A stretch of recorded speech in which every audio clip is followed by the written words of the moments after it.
Well, here we are, September 2015, and Miss J.R. Ward is on the cover.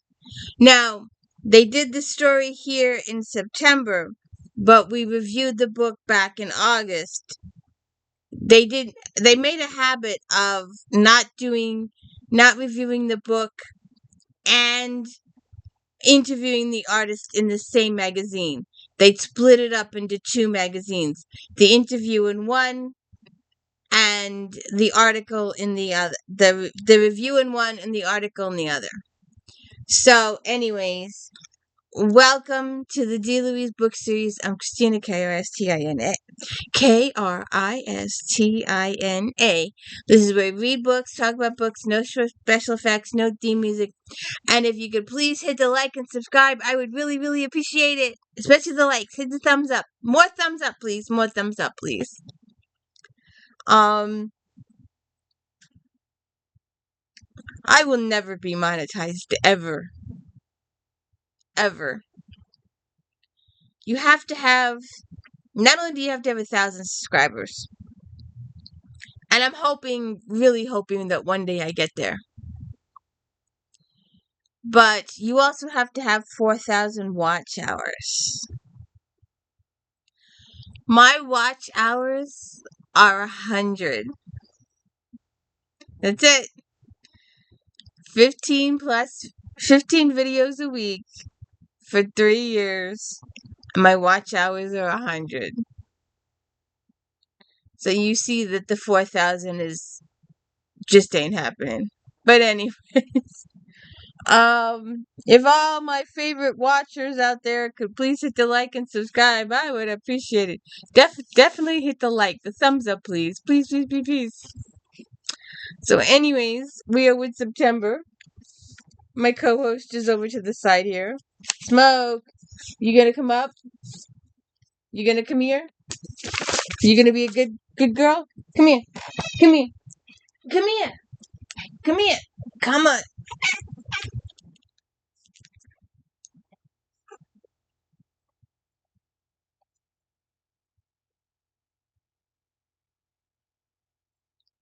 Watch my mommy's videos. I can listen to my mommy talk all day.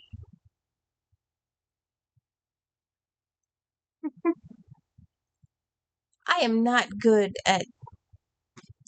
I should get AI to write me a script. Smokey gets more views than I do. A while back, I watched my show Big Brother. And when Big Brother goes to commercials, they show a shelter and that has kittens and puppies in it. And Smokey was tapping the screen. She wanted to play with the kittens. She got 1,000+ views. Me, I get 5. Come on. So anyways, there's a video of Smokey. It's a while ago now. Just sitting. Nothing else. Nobody dialogue. Nothing. 3,000 views. Me, 5.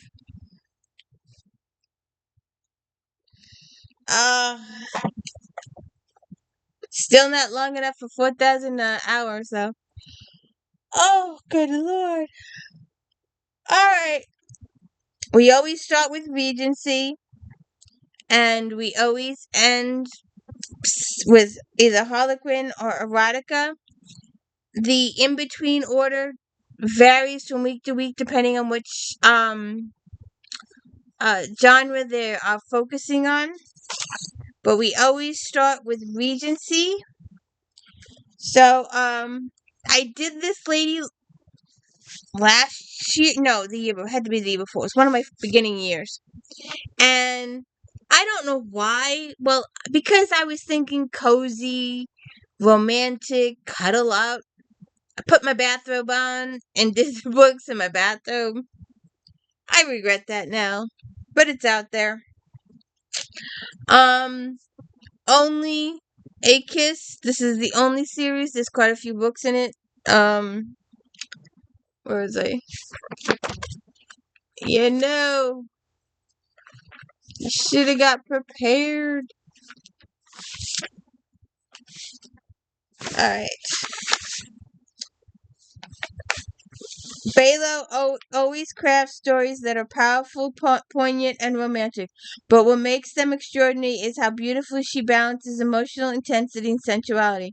Wounded images and nurturing Percival are a marvelous pair, and in revisiting the other members of the club further enhance the intensity of the plot. The Survivors Club lived through the horrors of the war and moved forward except for Imogene Barclay. During the war, Imogene watched her husband die and has punished herself by living a reclusive life, and leaking roof sends her straight into the path of the new Earl of Hertford. Bored and a bit foxed, Percival Hayes decides to inspect his property, and he's shocked to find the lovely widow living on the estate. Though Imogene wants nothing to do with love, Percival is captivated by her. Guilt and trauma have turned Imogene into a shell of a woman, yet Percival has her wondering if there is a place for passion in her life.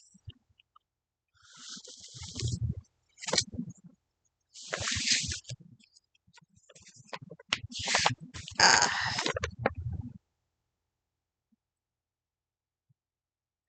we did this in the last.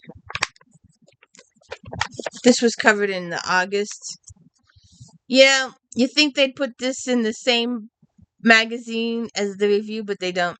But hey, naked girl on the cover.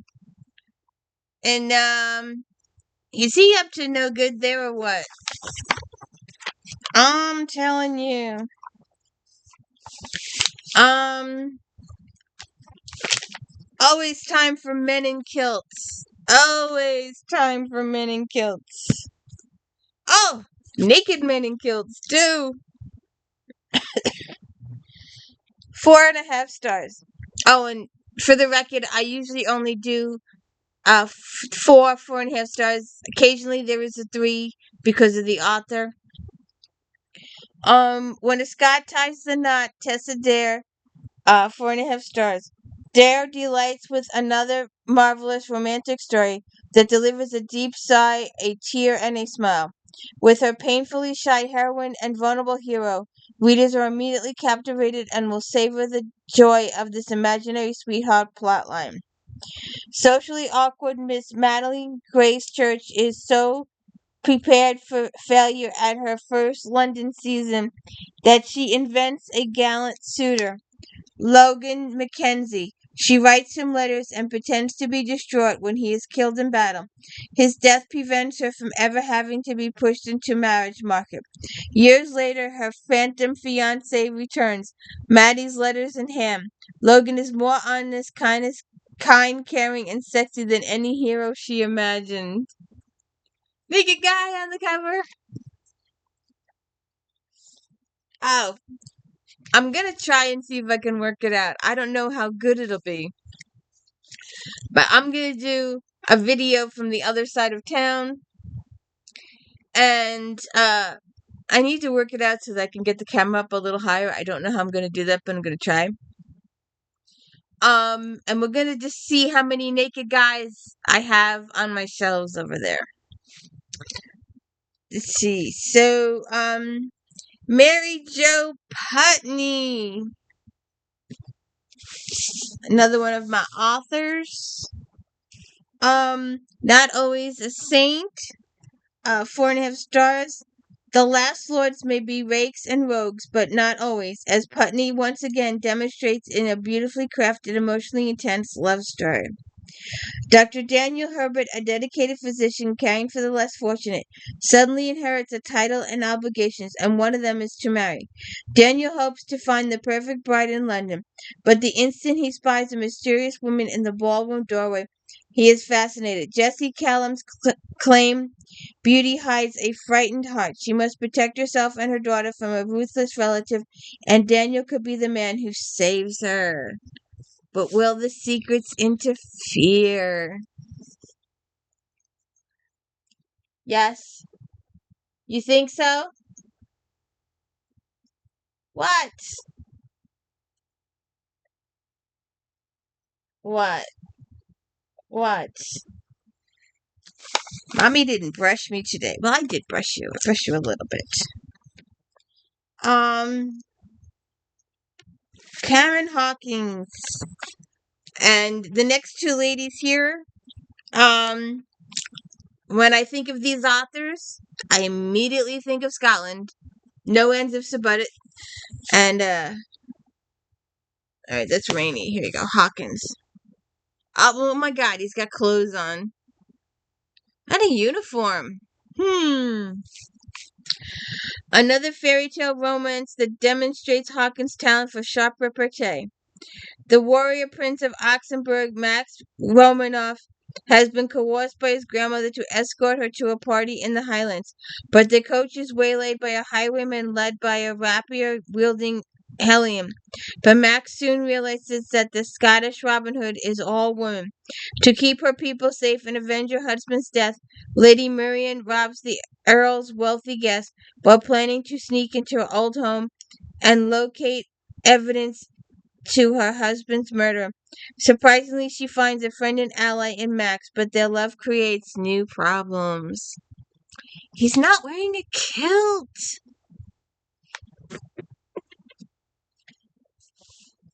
Alright, he's wearing a kilt. Naked guy on the cover. 4.5 stars. Karen Rainey. Rainey combines unconventional characters and an emotional plotline to captivate readers. Minerva Todd refuses to allow Dalton, Earl of Rathmore, to keep information about her brother Neville a secret. Dalton and his friends fought in the American Civil War, and following months of the battle, Dalton has returned home to hide from the horrors of war and the loss of his sight. He refuses to help Minerva as he believes Neville responsible for his blindness, but Minerva won't give up, and Dalton finds himself looking forward to their verbal sparring matches. As Minerva begins to uncover the man beneath the facade, she reawakens his interest in love. Aww. Alright.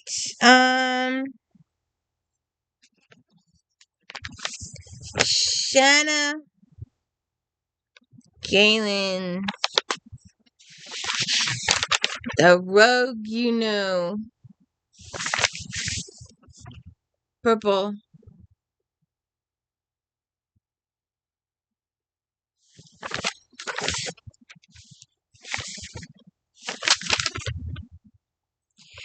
Four and a half stars. The Covenant Garden Club continues as Galen introduces a dark and dangerous hero to society's darling and lets them have one adventure after another. The pace is lively and sexual tension palpable. Gideon Harrow is set to get out of life's London's underworld once he completes one last heist, but when he's caught by Lady Susan Daring, he finds himself in a deep fix. Susanna is tired of being under her family's rule, so when she catches a thief, she's not going to let the opportunity to visit his world slip by. She never imagined the dangers she would find or the passion. Are you missing passion in your life? Huh?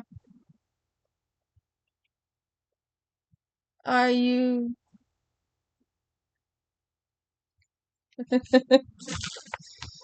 um Now this lady has a couple different names. Um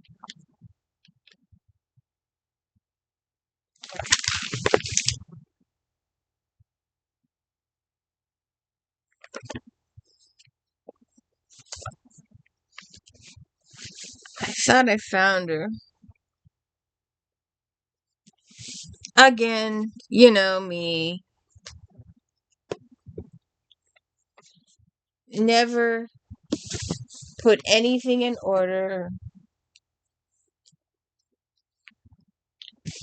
I really thought I had these. Uh,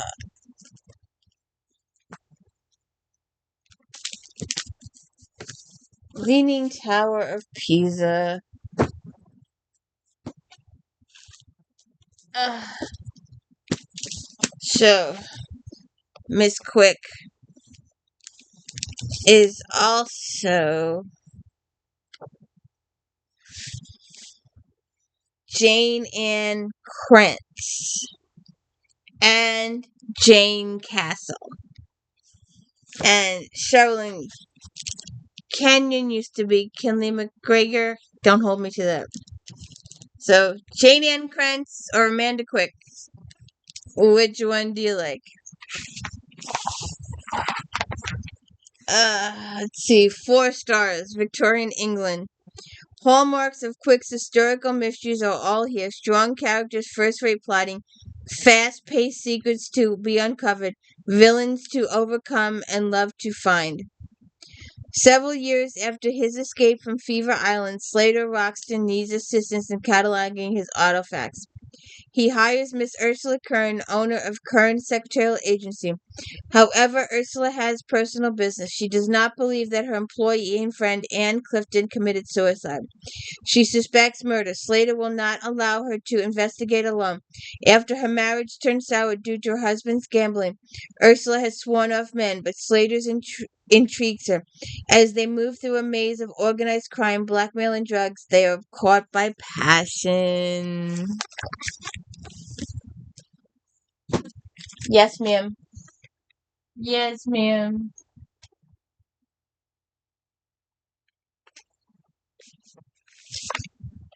Um,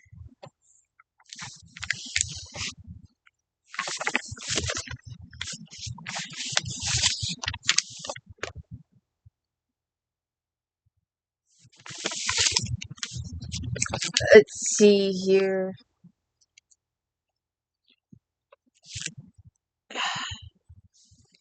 The Taming of the Queen, Philippa Gregory. 4.5 stars. Gregory manages to make lively history fascinating and real, even if she pushes her own twist on that readers will believe they know. The impeccable research shows in every page, while her wonderful realistic dialogue and remarkable characters come to life. Catherine, Henry VIII's sixth wife, was not like the others. She was mature and smart enough to keep her head. Though in love with Thomas Seymour, Catherine weds Henry at his command and learns quickly to navigate the devious court and hide her true passions.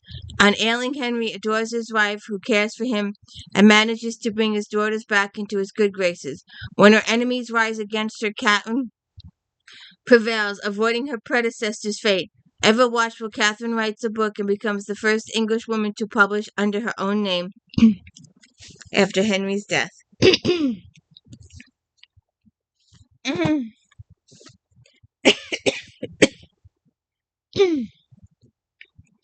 The Secret Sense.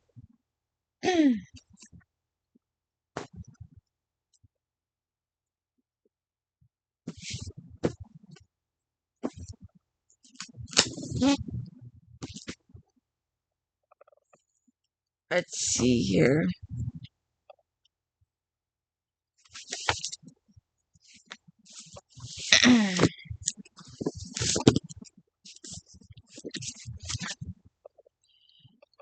Four and a half stars.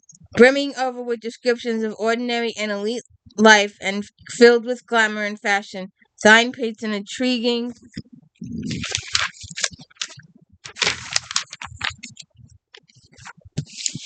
portrait of Germany few have seen in fiction. There is a sinister undertone and plenty of tension to propel readers to keep turning the pages, aside from mystery and danger. Half Jewish, Clara Vine leads a double life as an actress and British spy. She is filming in Paris when she realizes Joseph Goebbels suspects she is passing information to the British embassy, and she must convince him otherwise. For her next mission, Clara is to befriend Eva Braun, Hitler's mistress. Aside from her work for the British, Clara is investigating the murder of a young woman aboard a cruise ship. Every step she takes leads her further into danger, and as a plot to assassinate Hitler comes to fore, she is trapped and must somehow get herself out. Interesting. Measure of Happiness.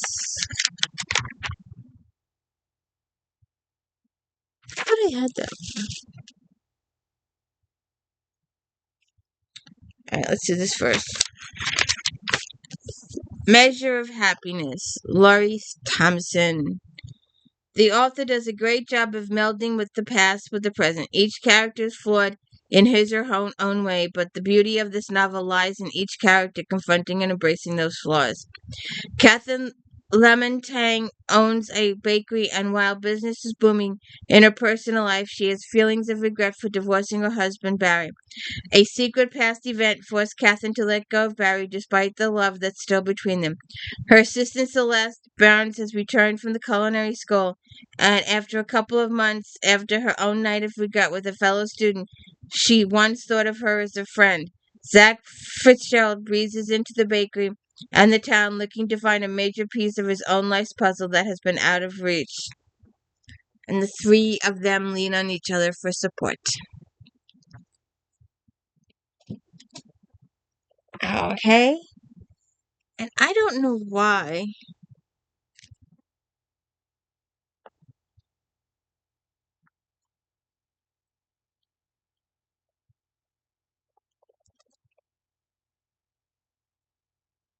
I could have sworn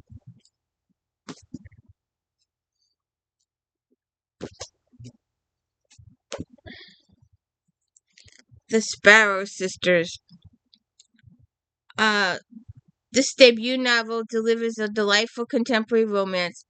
Magic, witches, and illusions will keep fans from putting this book down. The characters are memorable and well thought out. Some have secrets and will do what they must to make sure they stay that way. The plot has twists and unexpected but welcome turns to discover.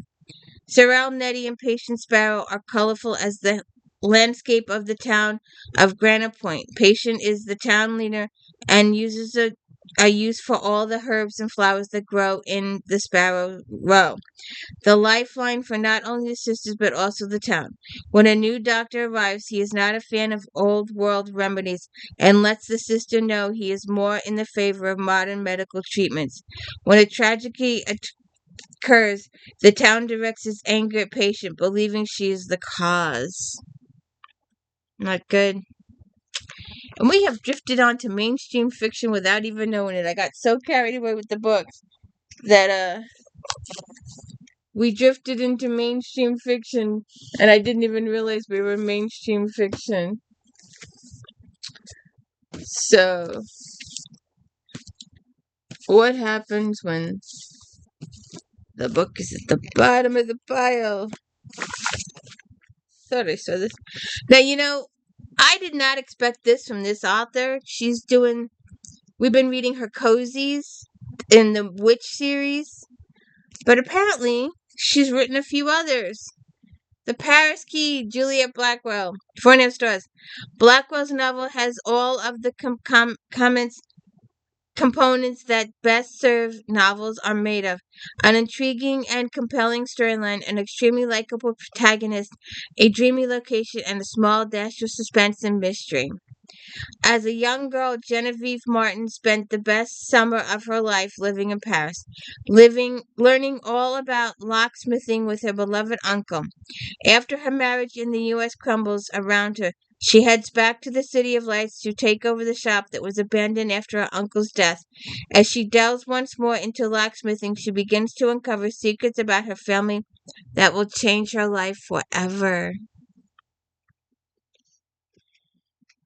Oh, excuse me.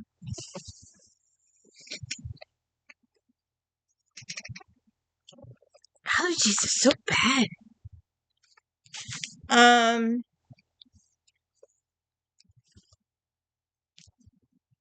It just says,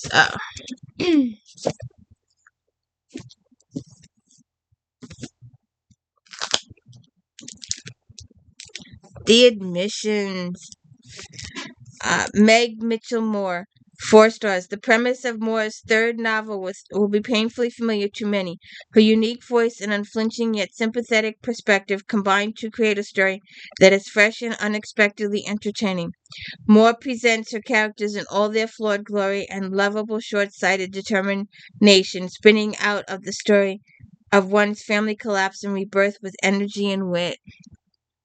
By all accounts, the Hawthorne family has everything: a stunning house in the right neighborhood, successful job, and talented children. That is until Angela, the eldest of the three Hawthorne daughters, begins her senior year of high school and the endless rounds of college preparation and applications. But even as Angela struggles to maintain her place at the top of her class, her overtaxed, overworked parents and her two younger sisters are hurtling towards disaster. I think that's it with mainstream. I could not get a couple of these. I really tried though. Alright, wait a second. You know,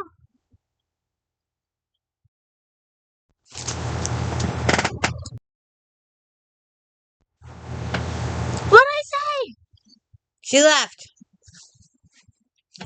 So anyways, you know, the teen section, my lighting is horrible.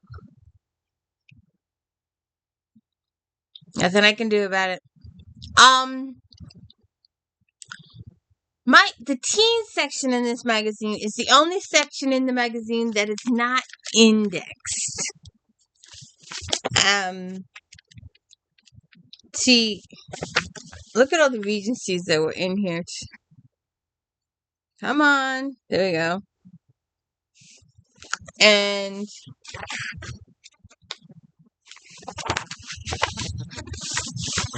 mainstreams. But when you get to teen,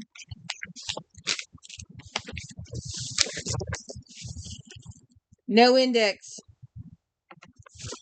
Every other section has an index.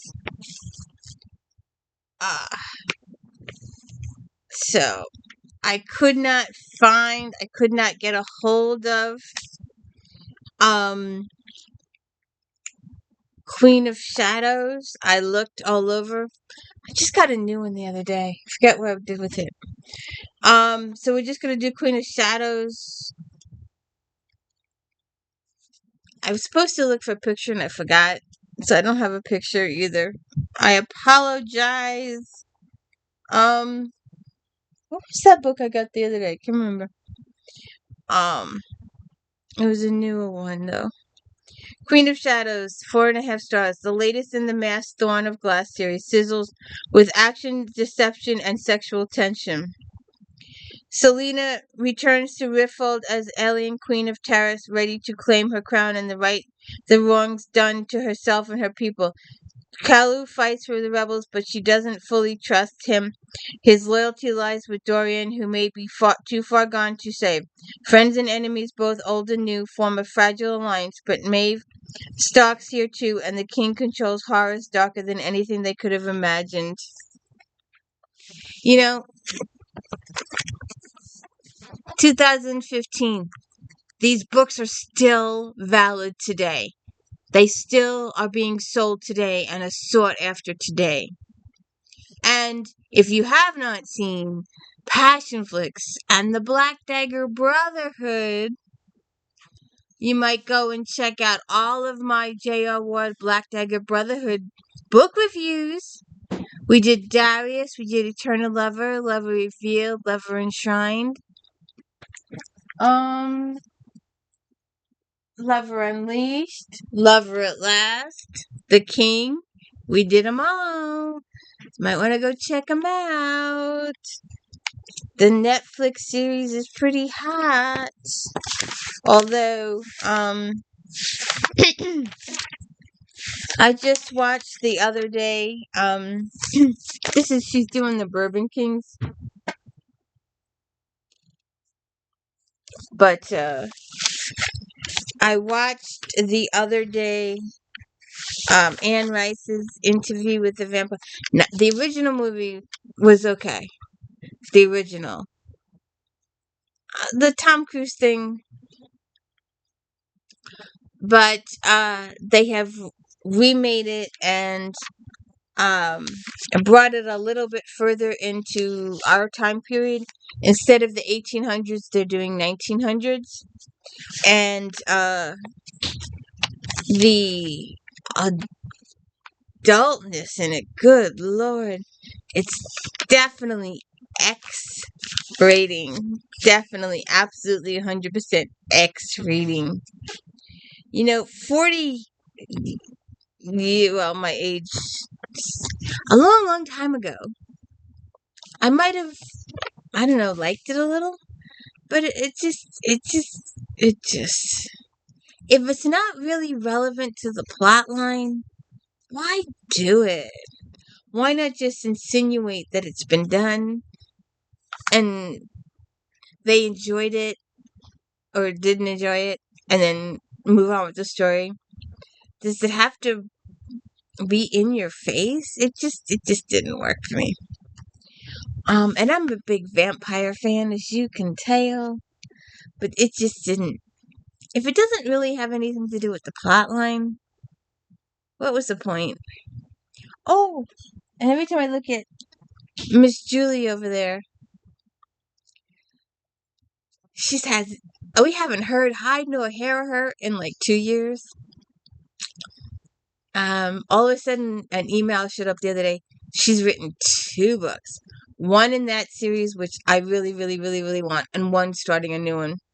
So we'll see what happens when we don't know when we're going to see them, though. She didn't have a time frame for those to be out.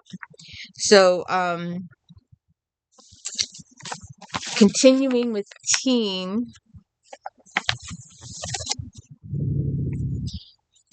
All right, let's do Ash and Bramble. 4 stars. Ash and Bramble is a uniquely written story with a strong and engaging voice. Original twists on fairy tales are everywhere, but readers will love this blend of several stories combined with an overall commentary on the tales in general and how they impact our lives. Pin and Shu are slaves to the godmother, working in her fortress to create the magic props for story to work its magic. But Pin can't quell the feeling that there is more out there. A before and maybe after when Pin and Shu escape. They find that their grandmother's reach extends far beyond her fortress walls, and her plans for them are far more sinister than they imagined.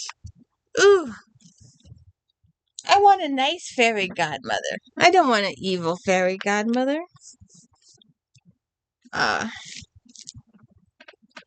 Mercedes Lackey. I don't think of her as the serious person. I don't. 4 stars. Thrilling, futuristic fantasy is an incredible read, but it's lackey, so that's no surprise. Her characters are multifaceted and fascinating, and her universe is addicting. Civilization has barely made it back from the brink of catastrophe after the disarray tore apart modern society. But now the hostile other worlds run among, threatening all. Hunters are trained to fight the monsters using their magic and hounds. When Joy, a hunter, is forced to leave her beloved small town for the last remaining city of Apex, she is thrown into even more danger. Thrust into a vast political conspiracy, Joy discovers giving people a false sense of security is more important to the city leaders than facing reality.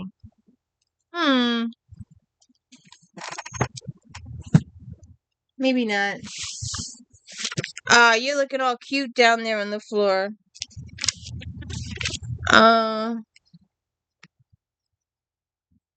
You are. You need to come up here, though.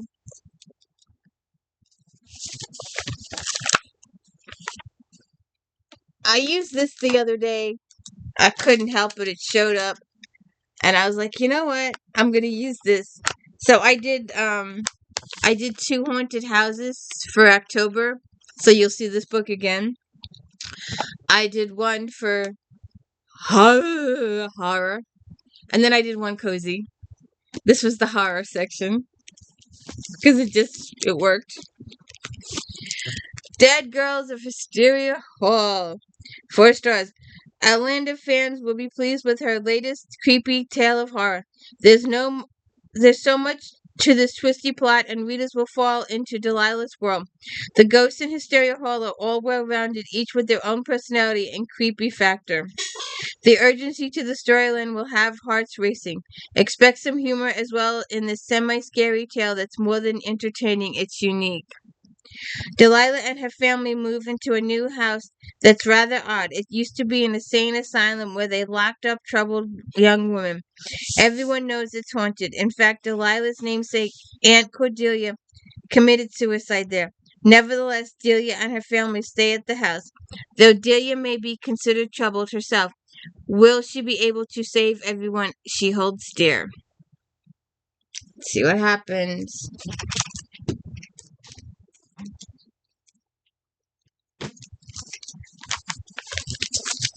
Um,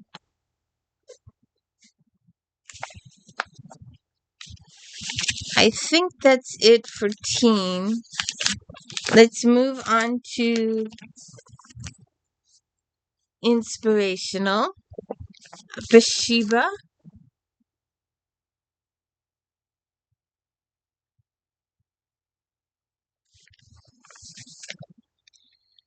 Ah, 4.5 stars. Angela Hunt. Hunt astounds readers and ignites her imagination. This is the most realistic rendition of Bathsheba's inner circle of relationships. King David ruled with the confidence that he was pleasing to Adonijah, and his subjects were loyal and devout. The king also knew that he was human and needed forgiveness, and there were times when his passions guided him instead.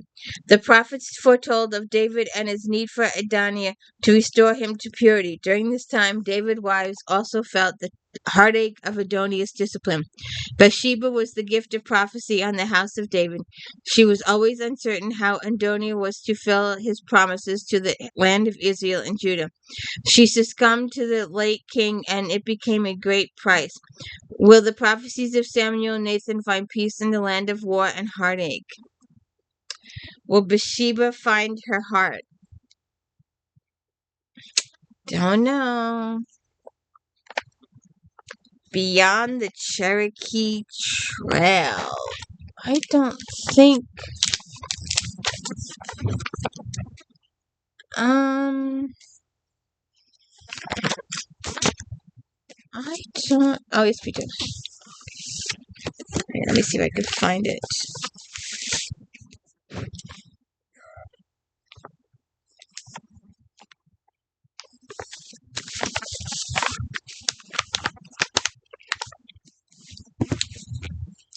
If you haven't seen my If Then Native American Authors, please go check that out. It's a little. It was the year before last. Beyond the Cherokee Trail, Lisa Carter. Carter does a phenomenal job in bringing the Trail of Tears to life through this journal of Sarah Jane Hopkins, a nurse who walked the trail alongside the Cherokee. The juxtaposition of Sarah Jane's story alongside that of Lyndon Birchfield, who moved to Catrid's Cove 180 years later, keeps the story fresh and engrosses readers throughout the novel. Lyndon Birchfield moves to small town Cartridge Cove for the summer to organize the 180-year commemoration of the Trail of Tears with no intention of anything besides doing her job and leaving. However, when she finds the journal of a nurse who walked the trail alongside the Cherokee, her perspective about the Snow Mountain begins to change. As she tries to keep her guard up, her on and off boyfriend Walker Crow does everything he can to break through her walls. However, with a madman looming in the mountain, it may be too late for Lyndon to find the strength she desperately needs to allow herself to find love.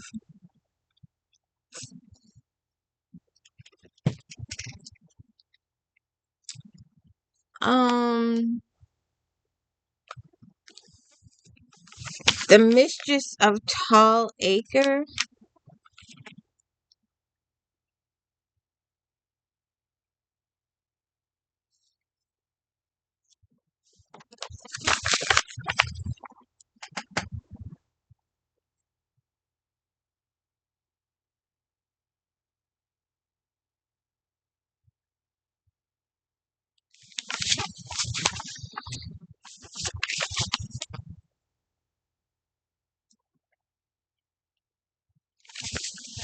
4.5 stars. Filled with amazing historical detail, France's book relates a nuanced story that will grip readers from the first page.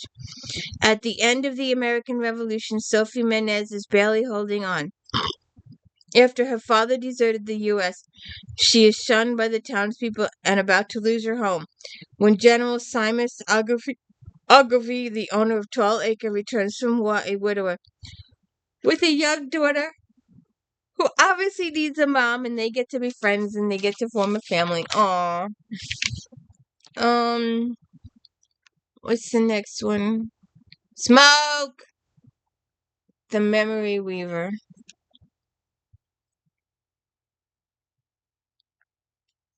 What page? 46.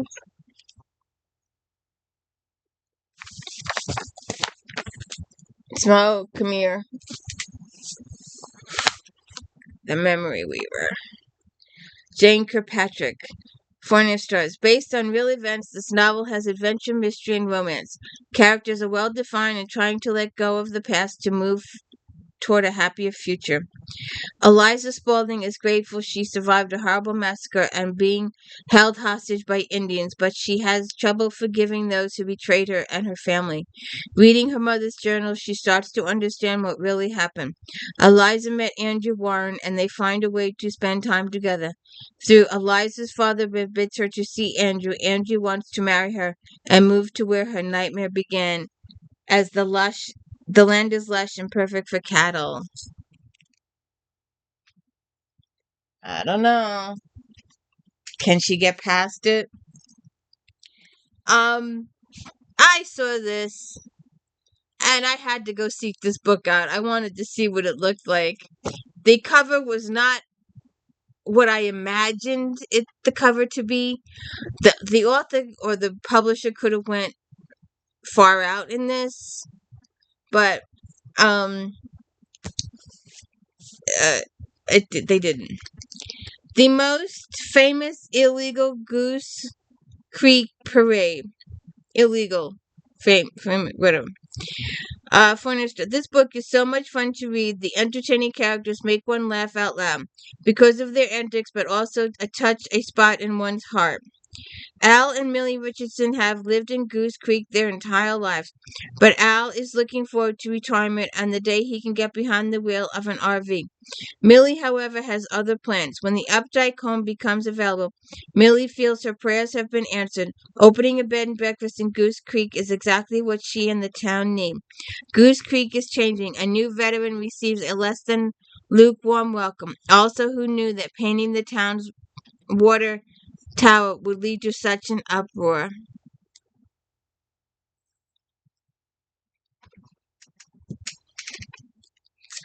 Oh, do you have to do cute things when I'm doing the video?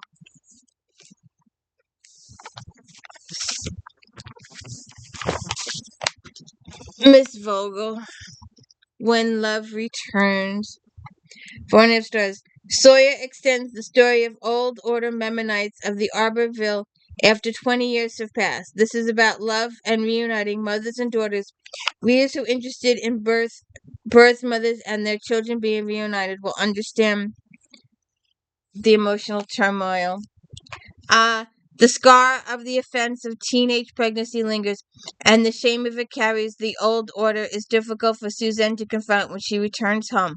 She finds she still has feelings for the boy who fathered the child she put up for adoption 20 years ago. Paul realizes Susie's back and knows his feelings are real and have matured. He wants their baby girl to know them as parents, but the old order may have never accepted their sin or their repentant hearts.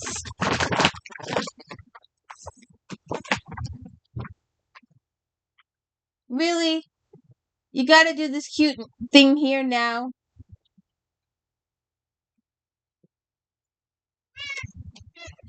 Come here.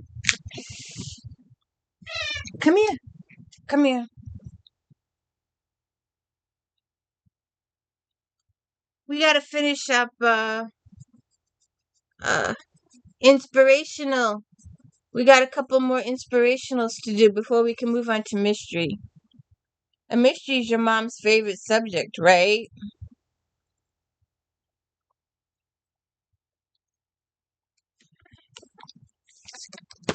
Where are we? Alright. We just did that. Alright. The lopsided Christmas.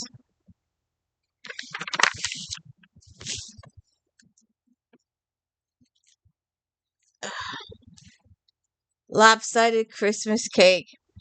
Wanda Brunstetter and Jean Brunstetter, 4 stars. This Christmas themed book is a good story about sisterly bonds, the promises we make, and resiliency. The story takes a while to get started, but once it does, readers will be reminded that God doesn't take the same path in everyone's journey. Twin sisters Elma and Thelma Hochstetter are stunned to learn they inherited their late grandmother's house and general store. Quickly moving away from their parents and friends may be more than they can handle, but they see it as a new adventure they can tackle together. At a charity bake-off, the twins attract the attention of 2 bachelors who challenge the sisters' bond. Well, they need to let the girls stay sisters, that's for sure. They need to not destroy that relationship, that's for sure. I just did that, didn't I? Yeah, I did that one. Where does she go?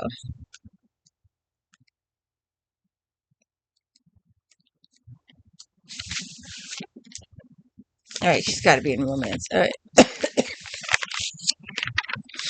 Alright.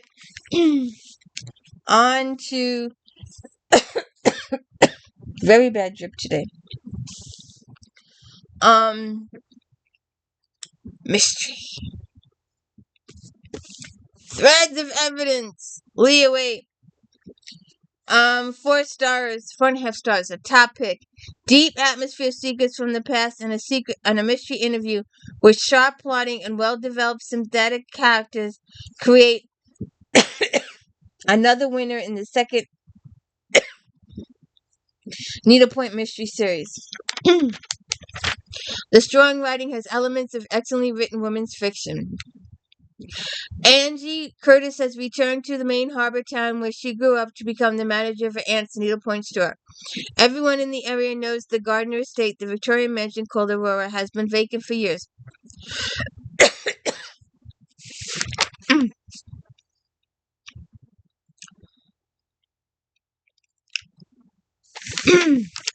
Fell into disarray and has developed a haunted reputation. When an actress buys the house, Angie is hired to restore the needlepoint and is asked to solve the mystery of the teenage girl who died under mysterious circumstances in the 70s. The murderer is still in the area and the danger is still there. Just a second.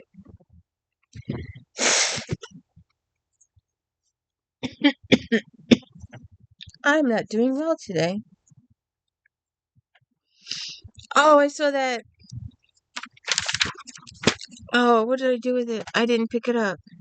I thought of it though. Anne Perry. We will probably be doing this series at some point. 4.5 stars. In the 21st William Monk series featuring nurse Hunter Monk and her husband William, commander of the Thames River Police, Perry vividly brings to life social and cultural aspects of the time.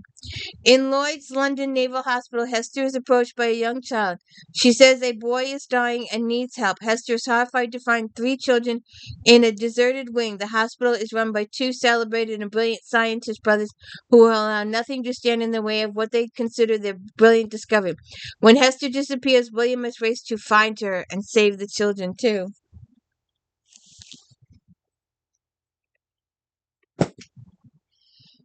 Oh shoot, I forgot a book.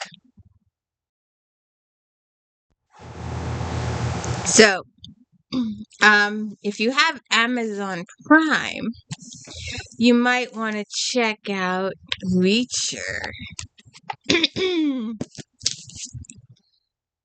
Make me 4.5 stars. Still living his life on the road to nowhere, Jack Reacher sets out once again. What seems like an answer to a simple question evolves into a mystery, murder, and mayhem. With unusual allies, he solves several crimes, but encounters a horrific journey to an encounters a horrific end to his journey. This is the 20th book. Traveling cross country, Reacher is intrigued by the town of Mather's Rest. There he meets Special Agent Chang, who is searching for a man named Kiva whose resemblance to Reacher is uncanny. Not realizing the man is dead and buried, the pair begin a fruitless search. A tiny clue takes them from Chicago to Los Angeles, where they explain their situation to a scientific journalist. Skeptical at first, Westwood has resources beyond the reach of Chang and Reacher.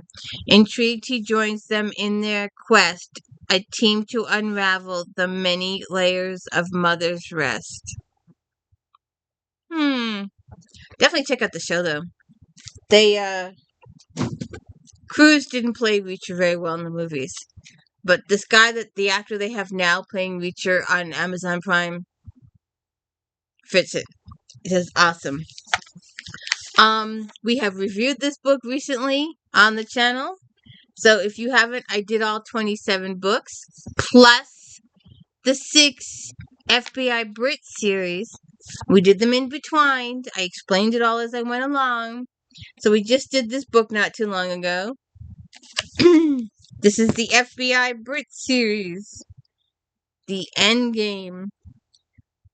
4.5 stars. Suspense lovers can rejoice at the 3rd installment of the A Brit in the FBI series. This talented duo continues to produce books that are incredibly complex and heart-stopping. Nicholas Drummond and Mike Cain growing partnerships help anchor the flat-out intensity of the action set pieces. Mike is a girl. It's Michaelia. FBI agents Nicholas Drummond and Mike Cain are called to investigate a bombing at a New Jersey refinery. It is suspected that the celebrants of the Earth are responsible until now. Coe has made sure to have no human casualties. When a secondary device nearly kills Nicholas and Mike, they realize something has changed. Then a cyber attack on a number of major oil companies causes several problems. Who is really behind these attacks, and is this the warm-up for a bigger and more horrific plan? Go watch my reviews for these. Alright.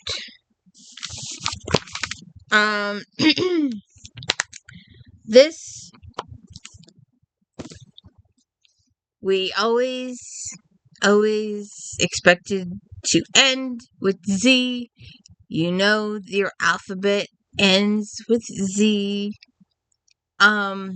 Unfortunately, it will end with Y in this situation. It's sad. There is an outline for Z that exists, but the author specifically requested no ghostwriting, so it will never be written. There were rumors that the husband was trying to make a deal with Lifetime, but it never went anywhere, so we just assumed they were made up rumors somewhere. And this was way before COVID, so that kind of fell flat. But we waited and waited. If you want a gumshoe novel, if you want a simple gumshoe novel where it's sort of modern day, but she doesn't have any modern equipment, no computer, no cell phone, that kind of stuff, no forensics really too much. This is the beginning of forensics. Then Kinsey is your person. Start with A, work your way through the alphabet. I think it's A for alibi, B for burglary, C for corpse, something like that. And today we are doing X. It makes me realize that if Y is published in 2016, which I'm thinking it was, it might have been after she died or just before. The magazine didn't cover it because the magazine was also deceased by this point. So we have Kinsey in the 25th book. The storyline is impossibly addictive, but despite revisiting a character who has been around for long, it's never boring. Reading more into Kinsey's life as she tries to crack another case is still as intriguing as it was back in A is for Alibi. Yeah. I was always frustrated that Kinsey never had access to a computer or cell phone, and why we finally get the computers and cell phones. And the very last page of why. The very, very last page of why, I believe. So we never know what happens after that. We'll never know for Z. Kinsey Malone may be about to face her darkest and most twisted mystery yet, as she begins trying to piece together the clues to figure out the identity of a remorseful serial killer who is extremely skilled at leaving no trace of his crimes. Though Kinsey is able to figure things out quickly, she will be tasked with something that could be impossible, proving his guilt before he turns her into his next victim. And just be warned that if you talk about Sue Grafton online, someone at some point is going to go, she's already passed away.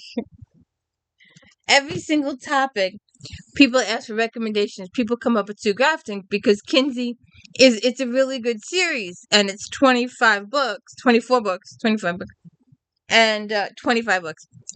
And it's a really good series. It's sometimes frustrating because Kinsey doesn't have a computer or cell phone. But somewhere along the summer, someone will turn around and go, yeah, but she died. It's like someone's got to bring that up every single time. I don't know why.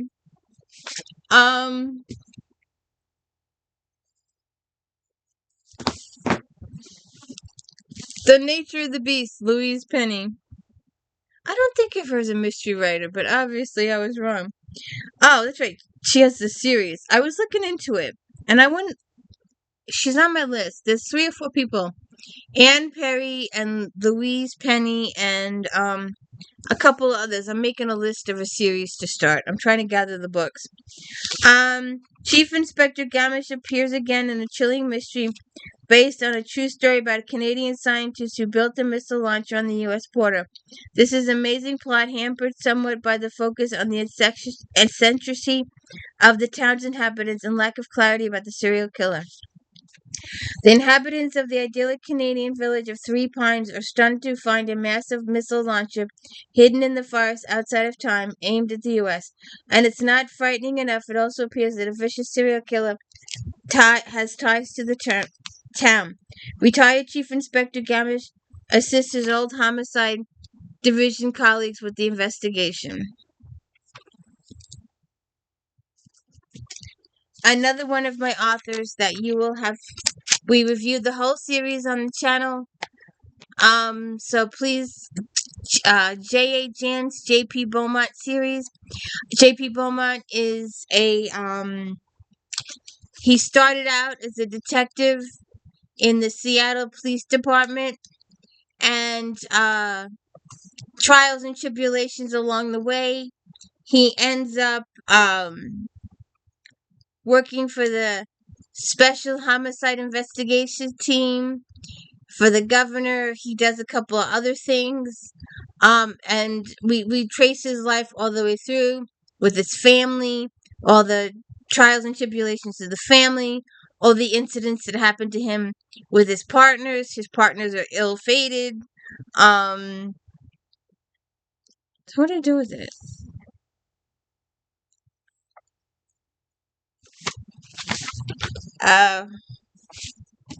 But I love J.P. Beaumont, and these books, I did most of them via audio, so they're just awesome. This is a really, really good series. We will at some point do the Brady and the Walker series. I'm not sure if I'll do the Allie Reynolds or not. It's a little suspenseful, and I'm not a suspenseful person. But I love J.P. Beaumont. But the character himself is getting quite elderly, so I don't know how many more books J.A. Jans is going to push out in his direction. Dance of the Bones, J.A. Jans, 4 stars. Appearing together for the first time, J.P. Beaumont and Brandon Walker find their 2 cases intersect, delighting readers with 2 of their favorite detectives in one novel. Traditional Native American stories of Tallow Alham add special detail and a glimpse into the culture. Amateur archaeologist Amos Warren is murdered in the desert. John Lasseter, the alleged killer, refuses a plea deal that would release him with time served. Big John refuses to admit to something he didn't do. Hundreds of miles away in Seattle, Detective J.P. Beaumont and his special homicide investigation team have unexpectedly disbanded, learning there are some substantial links between Big John's case and an unsolved case in Seattle. Sheriff Walker comes to Bo for help. So we'll see what happens there, but this is a really good series. I like it a lot. Now, there isn't enough I can say about this chick. Next year, starting at Christmas of this year, and continuing through all of next year, because there are only 52 weeks in a year, and as of now, there are 62 books. So we're gonna go through them all. It's my comfort series. It's my go-to series. I didn't read them in 2024 because I did the reviews for them in 2023. And I am going out of I need my comfort series. I need to read them. So I decided I'm not reviewing them this time. I'm reading them. So check it out in December. I know it's a few months away yet. And we'll do them all of next year, but we're going to go through the whole series. Eve Dallas is a lieutenant in the New York City Police and Security Department. She is married to Rourke. I go into more particulars during the videos of the individual books, but Eve's focus her life is her job. But slowly, as the series progresses, she expands her social field. She's terribly afraid of socializing. She'd rather face two chemie heads in an alley. But Rourke is her husband. Mavis is her best friend. She's now a rock star. Leonardo is a fashion designer, and Mavis is +1. McNabb is a detective in the EDD department. He is Peabody's +1. Peabody is Eve's assistant to begin with, and then later becomes her partner. Whitney is her boss. Mira is the department shrink. We can go on and on. Please look forward to those videos next year. And also currently check out the Sinsters that is running every week this year. Stephanie Lawrence Sinsters. So Devoted in Death. A truly twisted version of romantic love is at the heart of the latest novel from the incomparable Rob. When Eve and Peabody arrive at the scene of Dorian Cooper's murder, they notice a carved heart with the initials E and D on the body. The case takes an unsettling turn when they learn of bodies in other states with the same initials. An accidental death caught Elo Rue and her boyfriend Darryl. They have a taste for torture and murder, setting them on a road trip to feed their twisted desires. Eve is determined to figure out who these killers are, and she gets some unexpected help from Deputy Will Banner, who travels to New York in the belief that his small town was also touched by this killing spree. When a young woman disappears, the clock starts. Can they find Jayla before this demented duo kills her? Join me next year as we read all these.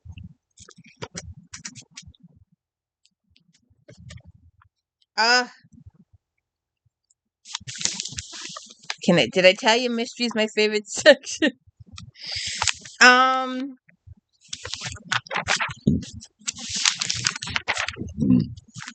No, I still got a few more in this.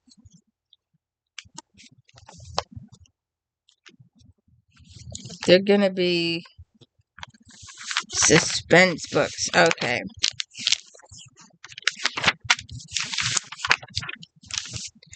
I think I have one.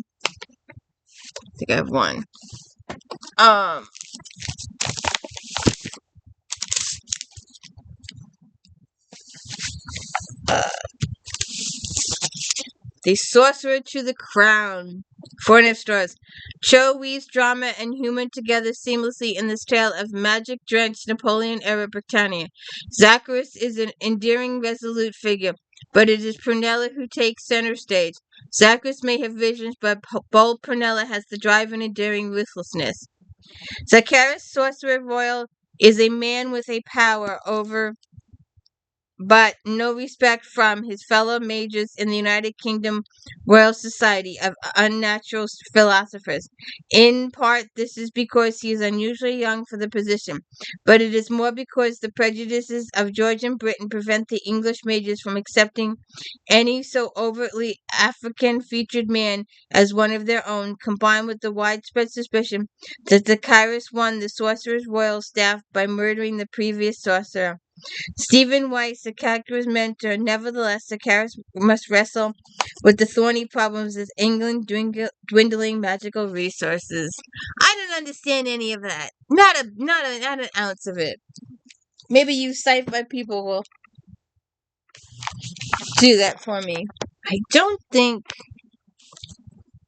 I think that was the only one. No. Oh no, that ended up. It's labeled sci-fi, but it's in paranormal. So let's get through the I could do almost all of these in romantic suspense. Um uh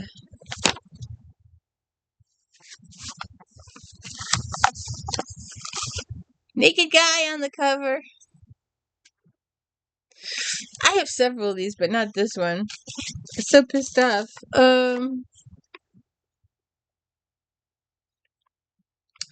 Let's see if we can go through these in order here. Alright.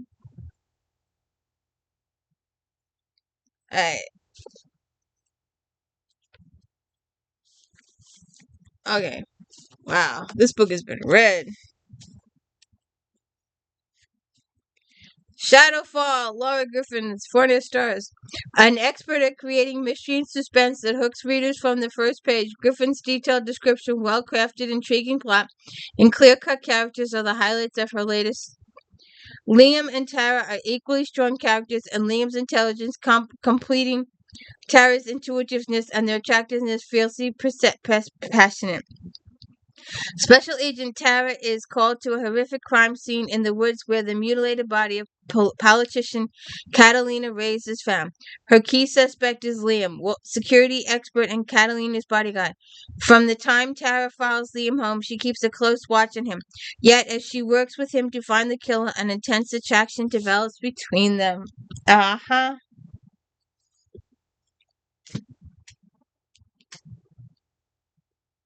Oh, yeah, it's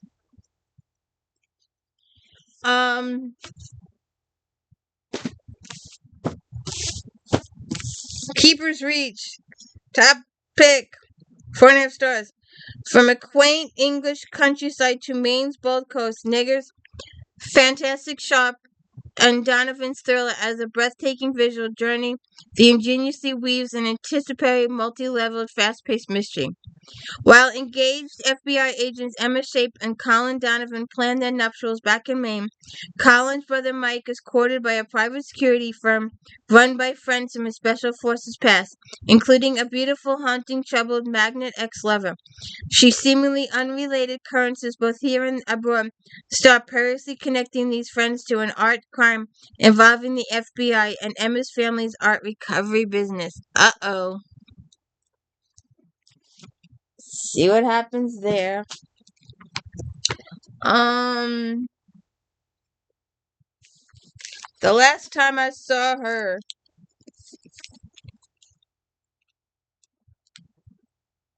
was that a Monkeys? The last time, no. I don't know how that got in my head. The last time I saw her at 4.5 stars. The always talented robot brings her uniquely compelling, ghostly romantic suspense series to a truly magnificent close. The evolution of the strange but utterly riveting romance between Dr. Charlie Stone and the deceased convicted killer Michael Garland has been transfixing to read. After the ghostly Michael saves her and then disappears once again, Charlie fears he may be gone for good. While grieving next to Michael's grave, Charlie is gut punched to be approached by a dead ringer for Michael, a man named Rick Hughes. Could Hughes be Michael's unknown twin? If so, and if his DNA is the same as Michael's, could he be the real killer? Can Charlie find a way to clear Michael's name? Then a breakout at Wallens Ridge State Prison lands Charlie and the other murderous hands in the path of a psycho.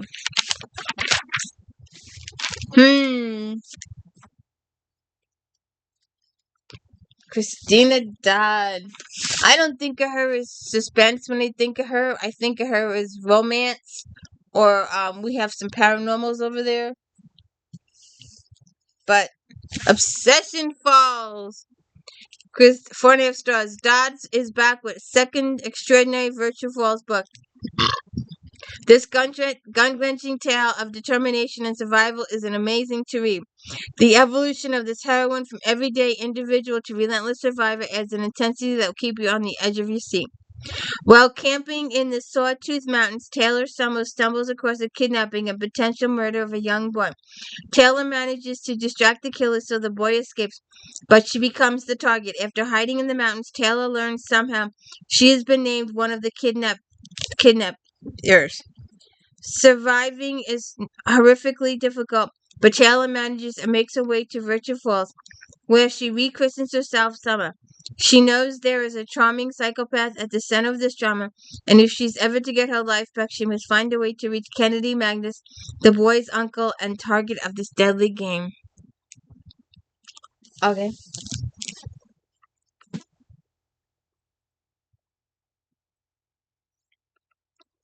Alright.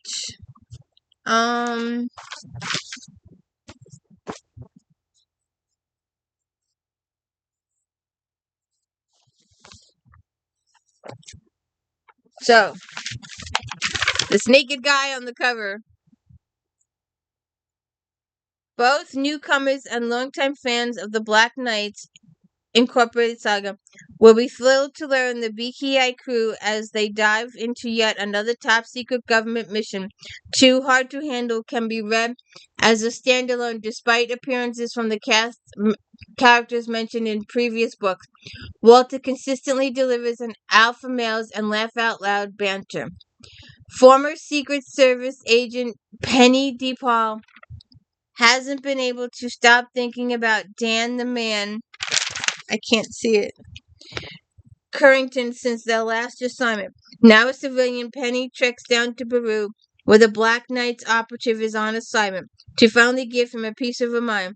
But her timing couldn't be worse. As soon as she arrives, Dan's mission goes sideways, and Penny has no choice but to dodge the bullets alongside Dan and his team.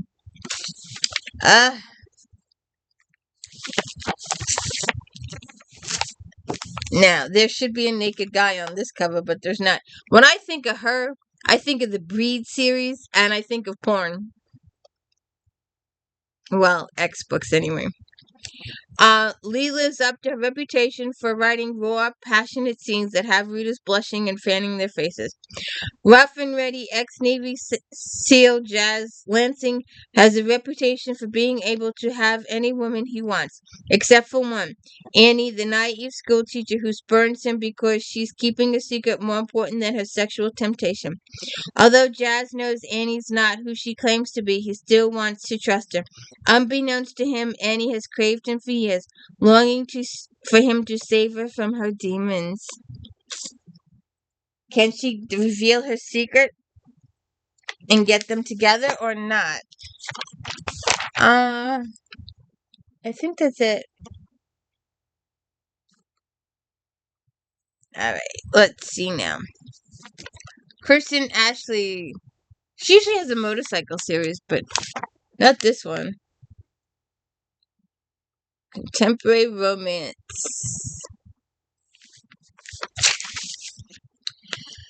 4.5 stars. A longtime Ashley fans know lots has been happening in the Berg, so with her sixth and final for now book, Ashley gives two supporting players their shot at love. After surviving being fooled by serial killer Dennis Lowe, Cheryl changes her name and starts to build a new life for herself and her 10-year-old son Ethan. From Cheryl's ashes, Cher Rivers is born. Bartender Cher has loved Lieutenant Garrett Merrick for years and has been forced to watch as his ex-wife Mia nearly destroyed him emotionally. Then one night, after Mia announces she's getting married to someone else, Cher gets Merrick drunk and tells him a few truths. Suddenly, Mary sees Cher in a different light. Both of them carry so much emotional pain and baggage that they tend to sabotage. Can they help each other? Um, Treasured by Thursday. The weekday brides never disappoint. This final installment is for Bisbee's best work to date. Readers will definitely notice the time she took creating the characters and heart-stopping scenes. Gabrielle Massini moves to California to start a new what was this? And heal her wounds after her ex-husband just ruined her entire life. Her position as a matchmaker at Alliance keeps her busy and has quieted her mind until she meets handsome billionaire Hunter Blackwell. Gabby rejects him as a client, and Hunter has no choice but to make an offer she can't refuse. Hunter blackmails Gabby into being his temporary wife, which only brings more danger into their worlds. What's going on there? What's going on there? Oh, this is the one that got lost. Oh, look, there's a bigger picture for the Ashley book. And I had this one on order, but it was lost. Naked guy on the cover.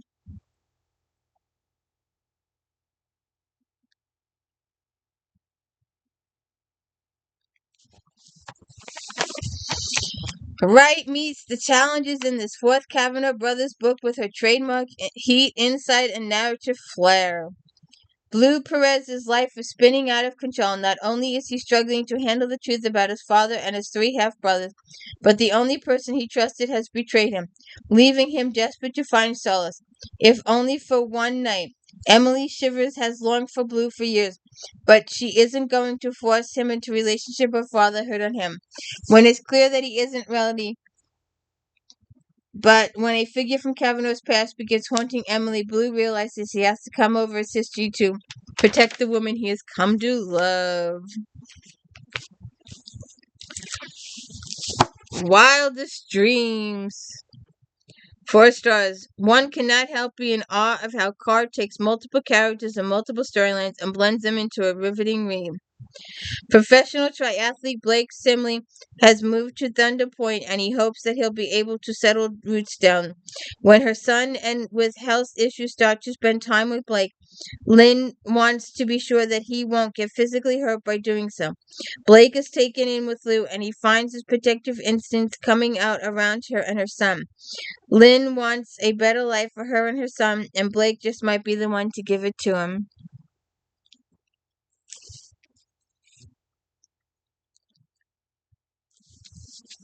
You know, there's a movie with this name. Oh, that says wife. Thought it says life.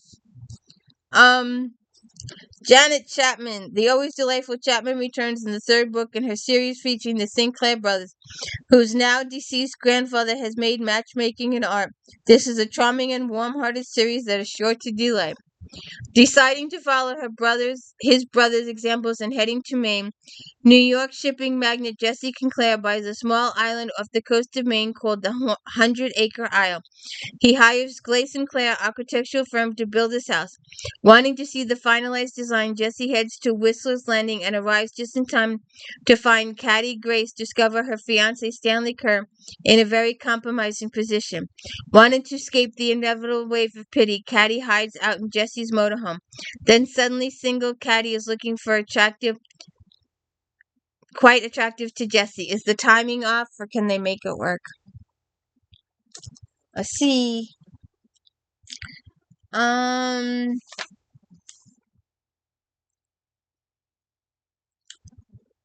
Yep, that's it. Okay, I think, yeah. So, on to my second favorite um section, paranormal. One day, well, this is paranormal. One day we'll do I gotta figure out how to do Regency over there. Oh, that's right, naked guy on the cover. That's right, I forgot about that. We will one day do the Dark Hunters. It's a long series. It's a complicated series. But Sherilyn Kenyon loves to torture her guys. Loves to beat the effing crap out of them, whittle them down, kill their self-esteem, the whole 9 yards, and then provide them with a female that will talk them into thinking better of themselves. Dragonbane. 4.5 stars. Dragons are invading Kenyon's long-running Dark Hunter series and doing so in a spectacular style. The Kenyon still managed to keep things fresh, compelling with even 19 books and counting in the series. Well, there's more than that now. There's another 20, 30 after this. Ever since arriving at Sanctuary years ago, while badly wounded, Dragon Max Jagos has remained within its protection. Max is a complete mystery to the bear clan, the Peltiers. Peltiers run the bar. And they're the bears. The time-traveling Amazons arrive and toss Max's life into chaos. His former mate, Seraphina of the Draconian Sky Riders, happens to be among the Amazon warriors hunting Max, and Sierra brings some shocking news. Max is the father of a son and daughter who are now being held hostage for his return. Max is stunned but determined to do anything to save his children, including going to war with the Demon Clan. Unfortunately, there is more going on than any of them realize, and it's about time to rock their world. She does. Oh, I wanted to point out, I don't know if you can see it. This is the good paper. This is the really good paper. The thick paper.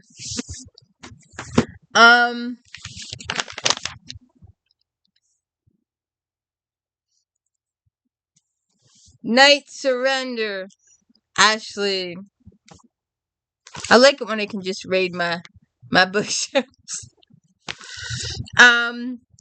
4 stars. Latest in the Children of the Night series, Night Surrender follows the familiar formula of vampire meeting human who is destined to be his for his lifetime.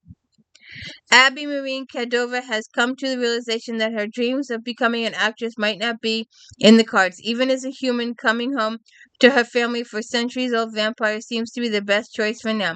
But a chance meeting with a beautiful, dark, mysterious stranger has rocked her to the core, and the fact that he's a vampire doesn't trouble her in the least. Her father, however, has concerns. Nicholas DeSanto has been alone for hundreds of years, and this so-called life has lost all meaning. Nicholas has decided to find the vampire who made him and is rumored to have regained her own humanity. Meeting Abby changes everything. I don't like books when they're looking for cures. I don't like that when they're trying to look for cures. If you didn't notice, the shelf down yonder, the shelf next to yonder, the shelf next to yonder. Naked guy on the cover. The conclusion between the domineering nature of the old Carpathians and the dependence of a modern woman inevitably leads to sparks of the sensual kind. In the 27th book in Feehan's extraordinary and long-running series, she returns to crafting a human harem, unaware of the existence of supernatural creatures. Tegan Jones' healing talent and affinity for crystals could be a game changer if she survives her introduction into the Carpathian world. Tegan Jones comes to the Carpathian Mountains hunting for particular crystals she hopes can help restore her beloved grandmother's mental health. Teagarden's friend Ahmed volunteered to guide her, but shortly after they entered the mountains, he attacked her. Tegan escaped and fled into the mountains, where she discovers a severely injured man. Carpathian Andre Bore fought monster vampire Cassin and his minions. He also killed in the process. To be found by his life mate is a miracle. But will danger be stalking them, drawing him to skeptical Tegan into his world, and not be easy? See what happens.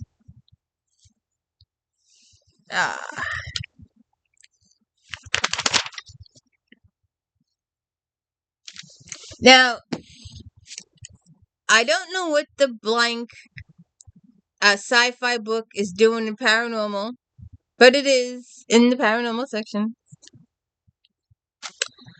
Green's boundless imagination never fails to delight, and his ability to blend chillingly creepy descriptions and emotional wrenching details with arch humor makes the Six Ghost Finders novel particularly memorable. The operatives of the Karnak Institute have faced plenty of otherworldly foes in their time, but nothing has prepared them for the flesh undying, an indescribable force from another dimension that has set its eyes on the Ghost Finders. Desperate for allies in the upcoming fight, they have no choice but to join up with their evil counterpart, Project Crowley, and risk inevitability betrayal. See what happens there. Okay. Where is it? I think I've got. I should have looked. So there's two. There's three. There's three books in this series, I think.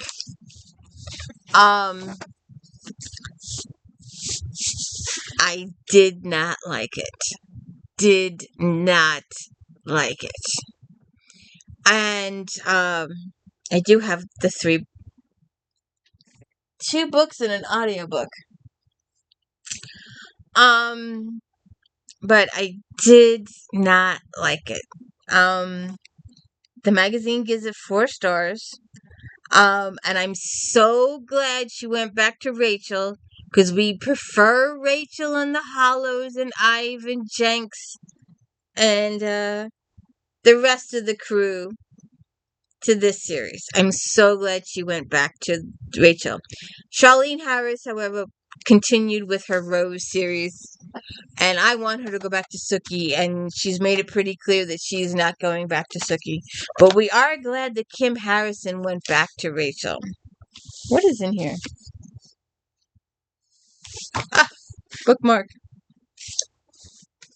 The Drafter. Kim Harrison. 4 stars. The amazingly gifted Harrison is back with the first book in her mind-bending new trilogy set in a futuristic Detroit. Memory and identity are somewhat fluid to individuals with the ability to draft or rewrite time. As a drafter for the Opti Corporation, Perry Reed is assigned various missions supposedly for the good of the world, but Perry has the ability to rewrite 40 seconds of time, allowing her to correct dangerous mistakes. But this talent comes at a cost.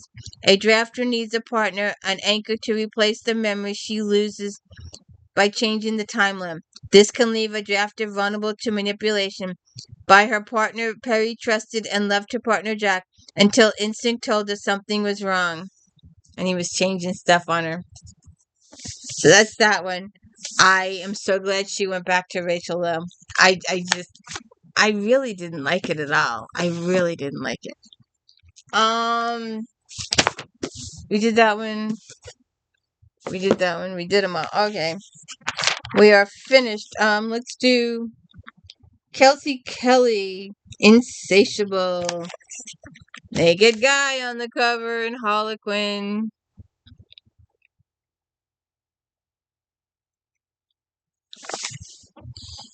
After she is fired from her job for standing up for herself, Vivi Chance's meeting with a rich businessman is just what she needs.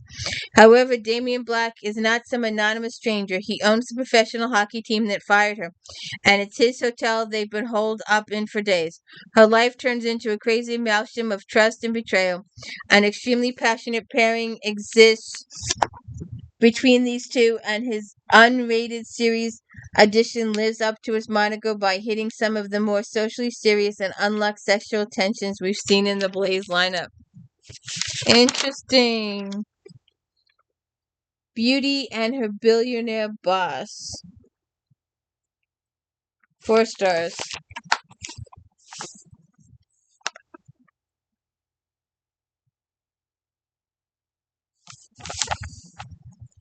Where was it over here? I just saw it. Piper Rush has always dreamed about falling in love in the city lights of Paris. When she finally visits Paris as a chef in training, her obnoxious boss, Frederick, smashes that wish to bits. It doesn't help that he's ever so handsome. She soon learns what it's making him so bitter. He's slowly losing his sight. Piper's joviality makes him forget that his deteriorating condition and reminds him how beautiful life can be. Aww. So that is it. Oh, let's do one more. Let's do an ebook. Here we go. Here's your ebook.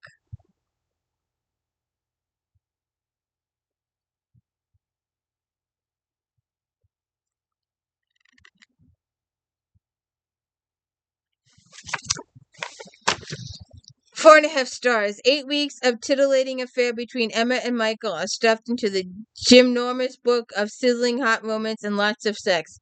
The storyline emphasizes the escalating relationship between these well thought out characters.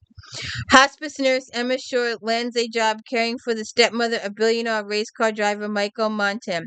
Michael's mansion is breathtaking, but what excites Emma most is his sexual appetite, and Michael is only hungry for her. Their journey together to uncharted lands, in and out of the bedroom, and Emma can't believe that she's constantly submits to his power. There is one condition, though. Emma has the final say about when it will all end, but by then she has her hold in him and wants it to stay that way forever. And that is the end of Flashback Monday. Oh, sometimes I miss the conventions. Every once in a while there'd be elves. But anyways, there we go. That's the end of September 2015. Please hit the like and subscribe. Thank you for sticking with me all the way. My co-host fell asleep. Oh well, have a good one.